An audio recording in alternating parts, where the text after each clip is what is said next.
Assalamualaikum, Koko. Waalaikumsalam, Mama. Koko, aku punya tebakan. Kamu bisa tidak ya? Apa kira-kira ya? Aku coba ya. Iya, ada satu angka yang unik. Karena angka itu ada 3 peristiwa penting di dalamnya. Aku tahu. Angka 17 kan? Iya, pintar sekali kamu, Koko. Tapi coba kenapa? Iya, karena 17 Agustus adalah bulan kemerdekaan kita. 17 rakaat adalah salat sehari 5 waktu. Dan 17 Ramadan adalah tanggal turunnya Al-Quran. Pintar sekali kamu, Koko. Iyalah, aku kan teman kamu. Koko, malam nanti kan peringatan nuzulul Quran. Yuk kita bantu Pak Ustadz di masjid. Ayo. Hidup guru, hidup PGRI, solidaritas, yes. Assalamualaikum warahmatullahi wabarakatuh. Bismillahirrahmanirrahim. Alhamdulillahilladzi anzalal qur'ana hudal linnas wa bayyinatin minal huda wal furqan. Assalatu wassalamu ala rasulillah khatamin nubuwah wa ala alihi wa sahbihi wa mawala. Amma ba'd. Hadratil muhtaramin para alim ulama yang senantiasa kami taati, yang terhormat Kepala Dinas Pendidikan Kabupaten Banyumas, yang kami hormati Kepala Kantor Kementerian Agama Republik Indonesia Kabupaten Banyumas, Ketua PGRI Kabupaten Banyumas, Ketua PGRI Cabang Pekuncen, Ketua PGRI Cabang se-Kabupaten Banyumas, Ketua Ranting PGRI se-Kabupaten Banyumas, Sobat Ngaji Bareng PGRI yang dirahmati Allah Subhanahu wa Ta'ala. Puji syukur marilah kita panjatkan kehadirat Allah Subhanahu wa Ta'ala. Salawat dan salam semoga tercurah kepada uswah kita, Nabiyuna wa Habibana Muhammad sallallahu alaihi wasallam. Tidak terasa sudah separuh jalan kita menghadapi bulan Ramadan. Nanti malam, tepatnya malam 17 Ramadan, kita bersama-sama memperingati malam turunnya Al-Quran. Ketika itu timbullah tanya, sudahkah Al-Quran menjadi pedoman hidup kita? Sudahkah kita sebagai umat Nabi Muhammad mencontoh uswah beliau? Kemudian sudah berapa juskah kita membaca Al-Quran?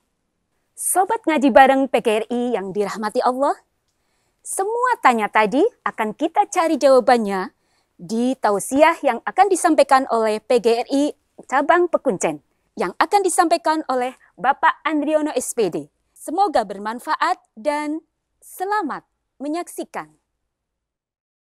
Bismillahirrahmanirrahim. Assalamualaikum warahmatullahi wabarakatuh. Alhamdulillahilladzi arsala rasulahu bil huda wa dinil haq liyudhhirahu 'alad dini kullih wa kafa billahi syahida.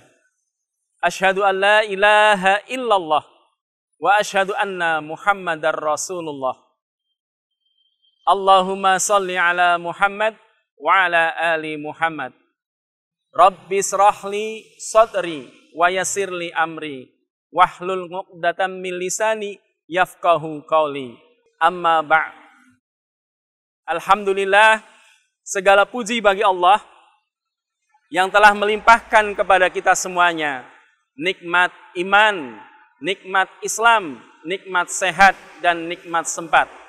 Sehingga di sore hari ini kita masih diberi kesempatan oleh Allah untuk melaksanakan ibadah saum di bulan Ramadan tahun ini. Salawat dan salam semoga selalu tercurahkan kepada baginda Rasulullah Sallallahu Alaihi Wasallam. Keluarga, sahabat, dan mudah-mudahan terlimpah kepada kita selaku umat yang selalu berharap syafaatnya di yaumul hisab. Sobat ngaji PGRI Kabupaten Banyumas yang dirahmati oleh Allah, di kultum kesempatan hari ini kami mengambil tema menghidupkan Al-Quran dalam kehidupan sehari-hari. Sobat ngaji PGRI Kabupaten Banyumas yang dirahmati oleh Allah, tak terasa kita sudah masuk di hari yang ke-16, bertepatan dengan peristiwa Nuzulul Quran. Nuzulul Quran adalah malam turunnya Al-Quran dari Lauful Mahfudz ke langit dunia. Kemudian dari langit dunia akan diturunkan ke bumi secara bertahap atau berangsur-angsur. Kurang lebih selama 22 tahun, 2 bulan, 22 hari. Atau kalau kita genapkan menjadi 23 tahun. Sobat ngaji yang dirahmati oleh Allah Subhanahu wa Ta'ala, peristiwa Nuzulul Quran atau malam turunnya Al-Quran itu diawali ketika Rasulullah Sallallahu Alaihi Wasallam memasuki usia 40 tahun. Beliau diangkat menjadi Rasul sekaligus menerima wahyu yang pertama. Beliau sedang berada di dalam Gua Hiro, tepatnya adalah di Jabal Nur, di saat beliau sedang berhalwat atau mengasingkan sendiri. Saat itu kondisi Mekah sangat luar biasa. Zaman yang dikenal dengan zaman jahiliyah. Orang-orang, kaum Quraisy, antara yang satu dengan yang lain, saling membunuh, minum minuman khamr, mabuk-mabukan, dan lain sebagainya. Kebodohan-kebodohan yang dilakukan hal tersebut menjadi sebuah pemikiran bagi beliau Rasulullah Sallallahu Alaihi Wasallam. Saat itu Rasulullah didatangi oleh malaikat Jibril tanpa ada tanda-tanda sedikit pun. Dari belakang malaikat Jibril mendekap Rasulullah, kemudian membisikkan ke dalam telinganya dengan satu kalimat, Iqra. Rasulullah menjawab, aku tidak bisa membaca. Yang kedua kalinya, malaikat Jibril menyampaikan kepada Rasulullah, Iqra. Rasulullah tetap menjawab, aku tidak bisa membaca. Dan yang ketiga kalinya, malaikat Jibril menyampaikan kepada Rasulullah Sallallahu Alaihi Wasallam, Iqra bismi rabbikal ladzi khalaq, khalaqal insana min 'alaq, Iqra wa rabbukal akram, alladzi 'allama bil qalam, 'allamal insana ma lam ya'lam. Rasulullah menjawab dan menirukan dari ayat 1 sampai dengan ayat yang ke-5. Setelah menerima wahyu yang pertama, Rasulullah itu merasa ketakutan yang sangat luar biasa. Sehingga dia kembali ke rumah, kemudian bertemu dengan istrinya untuk mengambilkan selimut karena kondisi badannya atau kondisi tubuhnya saat itu dalam kondisi yang menggigil, ketakutan, dan kecemasan. Sobat ngaji PGRI Kabupaten Banyumas yang dirahmati oleh Allah, Allah berfirman di dalam Quran surat Al-Baqarah ayat 185 yang berbunyi, A'udzubillahi minasyaitonirrajim, Bismillahirrahmanirrahim. Sahru Ramadan alladzi unzila fihil Qur'an minal huda wal furqan. Al-ayah.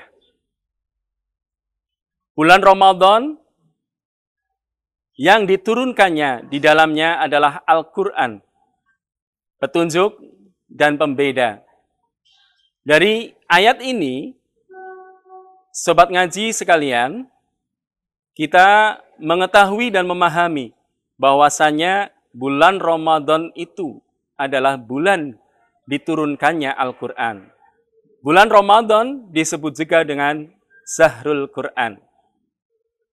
Bagaimana di dalam kita memaksimalkan bulan Ramadan ini dengan menghidupkan Al-Quran dalam kehidupan sehari-hari? Banyak waktu yang bisa kita gunakan saat menunggu buka puasa. Saat setelah sahur, kita bisa manfaatkan untuk membaca Al-Quran ataupun memperbanyak doa-doa agar kita maksimal di bulan Ramadan tahun ini. Sobat ngaji yang dirahmati oleh Allah, ada 3 hal yang harus kita laksanakan bersama.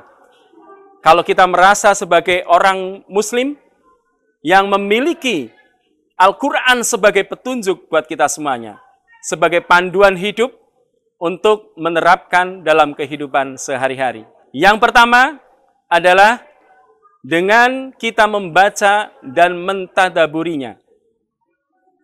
Dengan memperbanyak kita membaca Al-Quran, kita akan lebih banyak tahu apa maksud dan tujuan Allah, mengapa Allah menurunkan Al-Quran melalui malaikat Jibril, kemudian disampaikan kepada Rasulullah, disampaikan lagi kepada umatnya.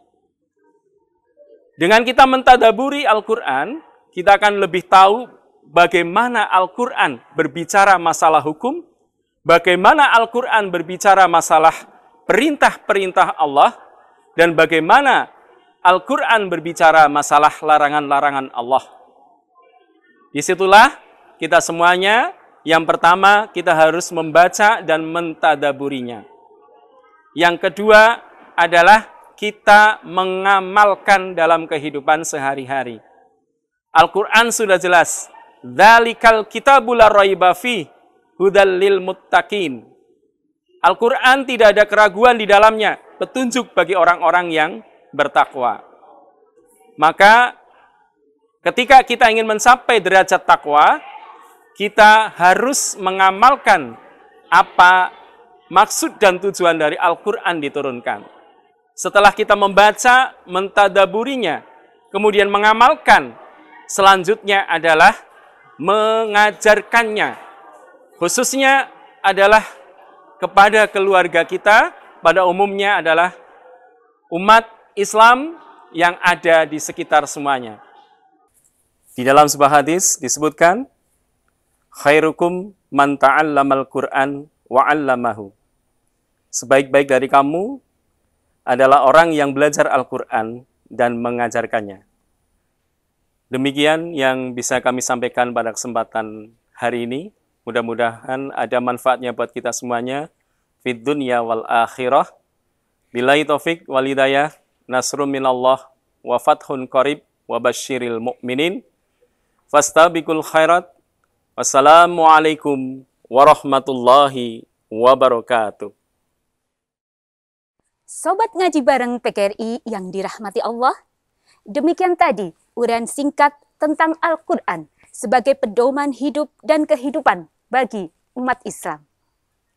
Dan mari kita ambil hikmahnya dari 3 poin yang tadi disampaikan oleh Bapak Andrianto. Yang pertama adalah membaca Al-Quran dan tahu maknanya. Yang kedua, mengaplikasikan Al-Quran dalam kehidupan sehari-hari. Dan yang ketiga, tentunya kita sebagai seorang guru menyampaikan Al-Quran walau 1 ayat seperti maqal balighu anni walau ayat. Sampaikan dariku walaupun 1 ayat. Akhirnya kami pamit undur diri dan semoga kita berjumpa kembali di acara ngaji bareng yang akan datang. Akhiru qauli wallahul muwafiq illa aqwamit thoriq. Wassalamualaikum warahmatullahi wabarakatuh.